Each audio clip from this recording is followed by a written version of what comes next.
ਸਤਿ ਸ਼੍ਰੀ ਅਕਾਲ। ਮੇਰਾ ਨਾਮ ਨਰਿੰਦਰ ਕੌਰ ਹੈ ਤੇ ਮੈਂ ਹੁਣੇ ਪਤੰਤੀ ਦੀ ਜੀ ਥਿਊਰੀ ਪਾਸ ਕੀਤੀ ਅੰਮ੍ਰਿਤ ਸਰ ਦੇ ਕੋਲੋਂ ਤੇ ਇਹ मेरा फॉलो रोज़ा है। Thank you so much sir, it's possible just because of you.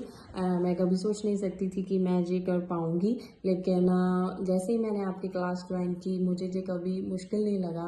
आपने जैसे मुझे मोटिवेट करके रखा, आप जैसे क्लास में आप स्टडी के अलावा जो आप स्टूडेंट्स का जुनून बनाए रखने के लिए जो आप बातें करते हो, आप में कुछ एक अलग सा मैजिक है जो मुझे ये 3 महीने में कभी महसूस ही नहीं हुआ कि ये वक्त कैसे गुजर गया और मेरे पास मेरा फॉलो रोज़ा है।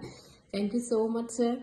मैं आपके लिए एक ही बात कहूँगी कि जैसे स्कूल में और जैसे हम यूनिवर्सिटी में जाते हैं वहाँ पे बहुत सारे टीचर्स होते हैं और सभी अच्छे होते हैं, लेकिन सबका फेवरेट एक ही होता है और आप मेरे फेवरेट हो और हमेशा ही रहोगे। मैंने आपके जैसा टीचर कभी नहीं देखा है जो हर एक स्टूडेंट को